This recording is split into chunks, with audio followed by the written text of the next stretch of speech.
Hi guys, good evening. I'm glad you guys are all here today and whoever's joined in over the last 21 days.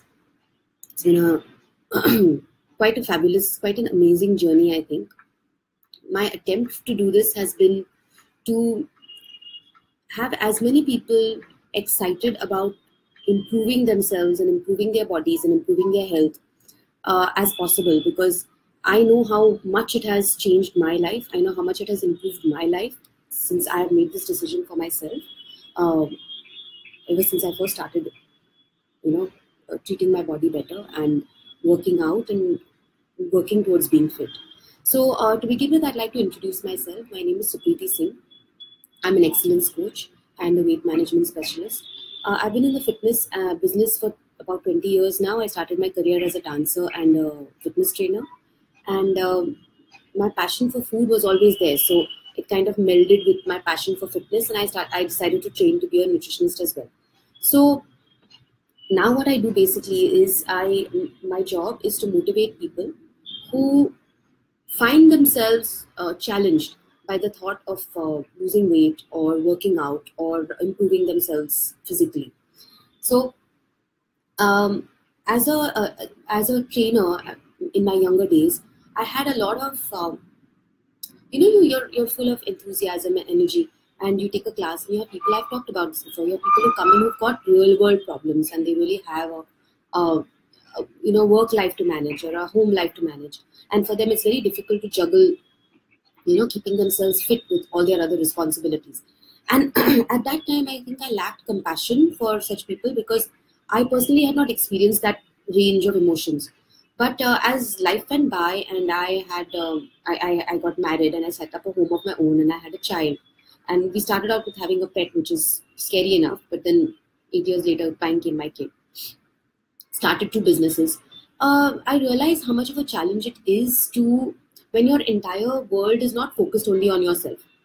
I think that's what gets in most people's way. And we all say, you know what, yeah, it's okay for you to say because you can spend 2 hours at the gym and I have these easy things to take care of, so I can't do that.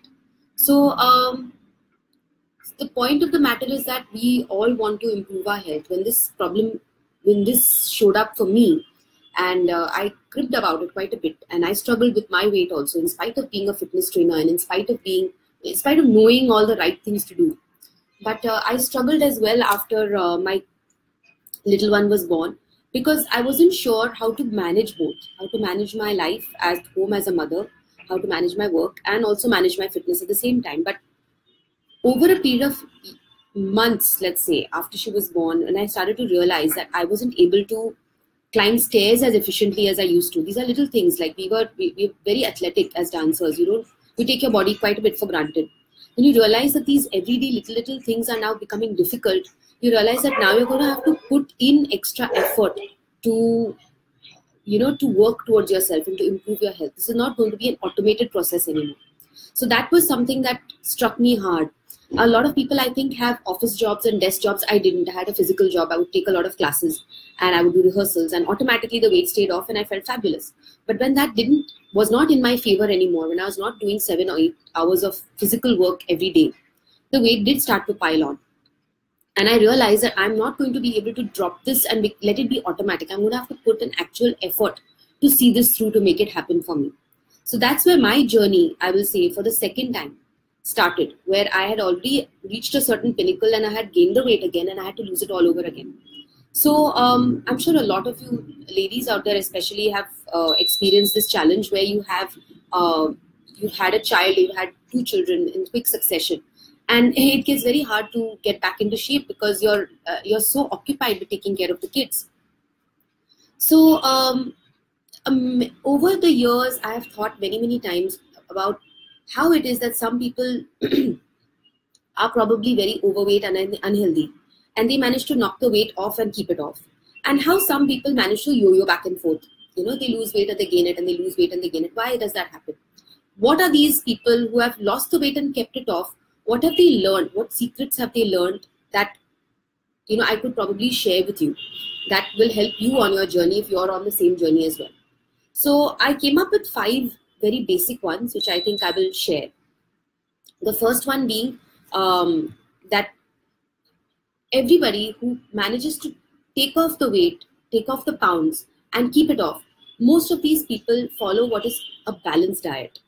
They don't follow any particular diet. They don't go for any fads. They're not going low carb. They're not going low fat. They're not going, uh, you know, juice detox. They just eat healthy. And they eat healthy all their meals. Like I talked about the last time, try not to have two unhealthy meals in a row. And you should be well on your way to keeping your weight off and bringing yourself to some sort of equilibrium. So people who eat like that eat most of their calories from good carbs. So carbs that are high fiber, vegetables, some fruits. They don't consume sugars. They don't consume sugary foods. They don't consume white foods or maida-laden foods like biscuits, cookies, cakes, etc.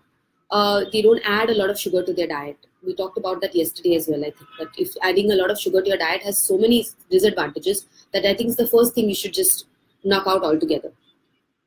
So you need to know where your calories are coming from. If you're eating, for instance, 500 calories of a proper meal vis-a-vis 500 calories of a burger, obviously nutritionally the full meal is better for you. So it's the person who will choose his calories wisely and choose what he's eating wisely who will achieve long-term success. So that's what they know. They know that eating a balanced diet is very, very important. The second thing that they know now, a lot of people, there is a lot of controversy on whether it's a simple matter of calories in versus calories out. Proponents of low carb diets, of paleo diets, of primal diets, of intermittent fasting say that it's not about calories in, calories out. You can eat as few calories as you want, but if they're the wrong kind, then you still gain weight. There is a possibility for that. But when you're going to go, thank you, Angie. Angie's joined me. But the fact remains that if you're going to eat 2000 calories and expend only 1200 calories because you're very sedentary and you sit at a desk 8 hours of your day, you are going to put on weight whether you like it or not. So the total number of calories that you consume in comparison to the total number of calories that you're expending is important. And it is imperative that you learn what that is. So if one trip to a nutritionist can straighten that out for you, please do that so you know whether you're feeding your body the right way for your metabolism, for the activity level that you have, for your general health. Okay, so people who keep the weight off know that total calories count, and if they mess up one meal, they make sure they balance it out in the next meal. The third thing that they do, they eat breakfast. Most people don't eat breakfast thinking that it's going to help them for their long-term diet. Let me tell you that I think, this is just how I see it. I think I spoke about this also recently, that the only meal you have entirely in your control, especially if you work long hours outside the home, is breakfast. It would probably be better if you treat breakfast as family time rather than dinner, so that everybody is not eating dinner at 8:30 or 10 o'clock at night, that you sit together for a meal which is a good hearty meal.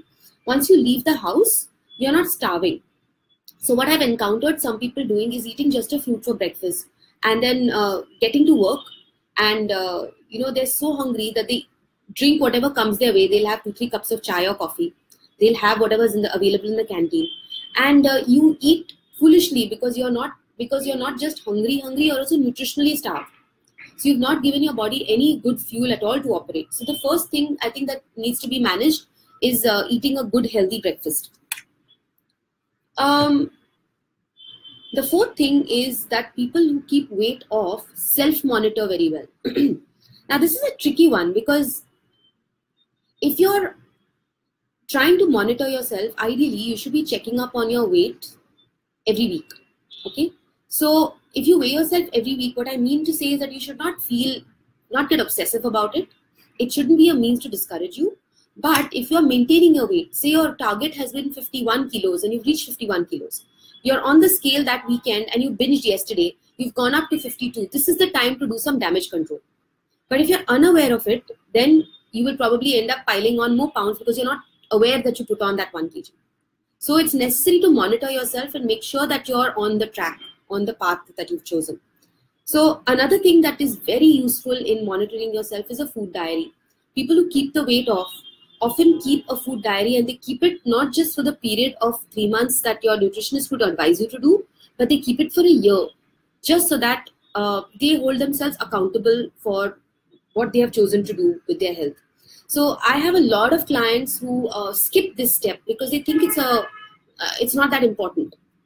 Having a food diary is not so important, but it is because every time you physically write something down, one, it connects directly with your mind because you're physically having to write it, and two, you are visibly accountable for what you put in your mouth, and you have to be, and you have to mention quantities. So sometimes a randomly munched snack may get forgotten, but if you write it down at the end of the day, you realize how much excess calories you have been piling on. We used to have a little red pen that I used to mark people on, not because I wanted to make them feel bad, but because it points out to you where you could have corrected yourself and you didn't. So these two things, probably weekly weigh-ins for yourself and keeping a food diary, are two amazing activities to hold yourself accountable and keep yourself on track.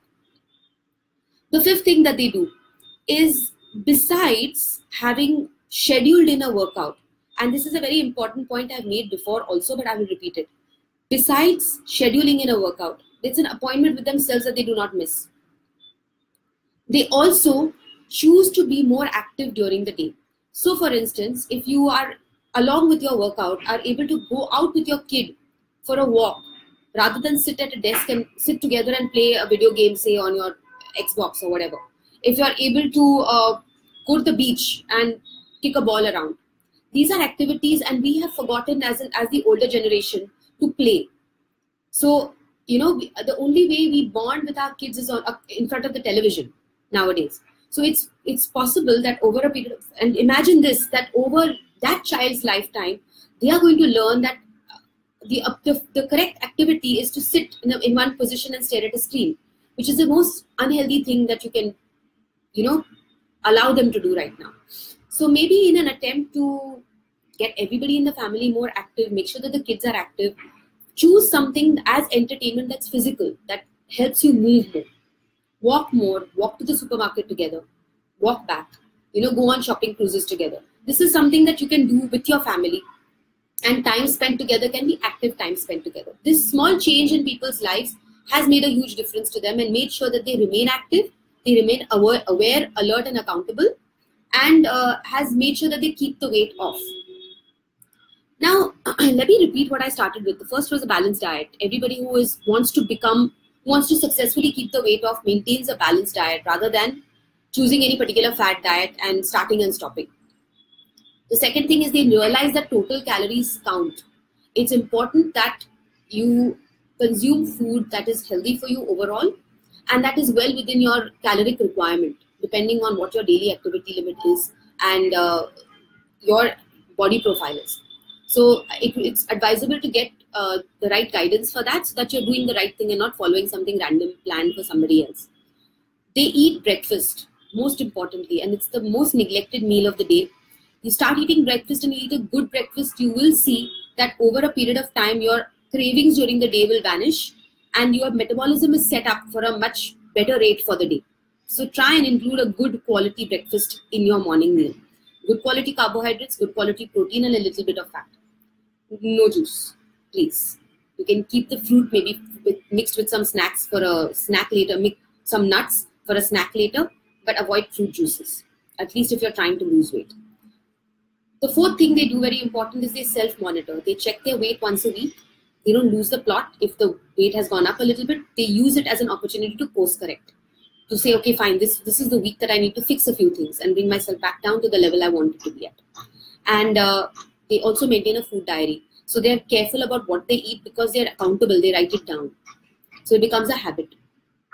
Fifth is they choose to have a more physically active life aside from planning and integrating their workout into their schedule. So it's not something that's left to chance. If I get time, then I'll work out. No, it's something that is planned into their schedule. They do that. Plus, they choose to live a more active life regularly as well. Now, successful weight maintenance is not an easy thing to master. A lot of people have gone up and down a couple of times before they finally hit on what works for them. So if you found yourself in a position where you've lost the weight and you put it back on, please don't be disheartened. It happens. It happens to a lot of us. It could be for a whole myriad of reasons. But the only thing that you can do is stick with it. Stick with the path, stick with the journey, find something that works for you. The reason why I started this 21-day challenge, so it's not really a challenge actually. It's just, I would like to call it inspiration to live healthier lives for everybody. So there are references for everyone, I think, in these last 19 days that we've been together. If you face certain challenges, for instance, like I talked about all the excuses that come up about, people not giving you time or space, boundary issues, a challenge in not knowing what to eat because you entertain a lot or because you eat out a lot, not knowing how to manage because you travel a lot, not knowing which workout is right for you, whether you should do weights, whether you should do cardio. These are questions I've answered over the last few weeks. And we've also talked about what is hormonal weight gain and why do we have it? Why does it happen? What hormones can we start working on immediately so that we are on the right path and we're not sabotaging our own weight loss efforts? So if you've decided, you've made up your mind that you want to get yourself into better health, okay, use these tips and guidelines that once you start on this journey now for the second or third time, it doesn't matter. You have better tools with you so that you know that when you hit by a speed breaker, you know what tool you can employ to get over it. So that is my purpose behind doing this 21-day series, so that everybody finds fitness, health accessible and doable. So it's not a scary, intimidating process for anyone. If you need tips, guidelines, if you need recipes, if you need advice, if you need motivation, if you need just a good old kick up the backside, sometimes that's all you need. Please reach out, let me know, leave me a message, send me an email, send me a message on Facebook. My phone number is available as well if you want to make an appointment for nutritional guidance or a customized workout plan for you. Whatever you would need to put you on the right path towards your fitness. I'm not talking to people here who find this easy. I am specifically talking to people like you and me who have found staying fit challenging. I myself, I feel, have overcome a lot of challenges through my own training and my experience. But I would like to be able to share that with everybody as well. So if you feel that you're challenged by circumstances around you, by certain things that are in your way that you are not able to overcome, that's where I would come in. So please feel free to reach out so that I can help you in whichever way it's possible. And remember that people who lose weight and keep it off are aware that they live in the real world. Okay? We don't live in a gym and we don't live in a swimsuit commercial. We don't live like that. We live in the real world. We have real world challenges. We have a certain budget to live by. We have people we owe, our explanations to. We have to live in the real world. So I will not approach your health and fitness with this, you're like an island and the rest of the world be damned. Can't do that and won't do that. So remember that people who are successful with their weight loss realize that they live in the real world, realize that there will be slip-ups, there will be mistakes. Statistically, it shows that they eat out sometimes 3 times a week. They eat junk food also sometimes. But they know when to step back if they have stepped too forward.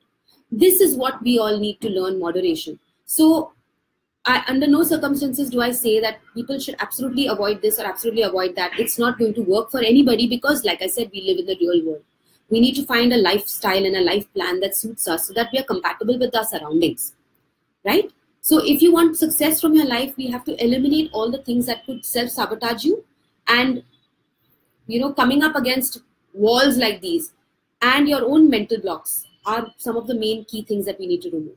So this was my discussion with you today. I wanted to talk about how some people have achieved success and how you can also, provided you have the tools. So these are a few key things that these people who have managed to keep the weight off have followed. And I hope they're useful to you and I hope you can apply all of them because I feel that they're all completely doable. So try and apply these into your life and see if your journey becomes that much more easy. And if there's any more queries you have, any questions you have, please do reach out. I have a website. It's called www.supritisingh.com. I have recipes there. I have tips and guidelines there. I have an entire article on how to write a great food diary and how to maintain it so that you really start showing results. It seems like a completely disconnected thing, but it makes a huge difference. So please check that out.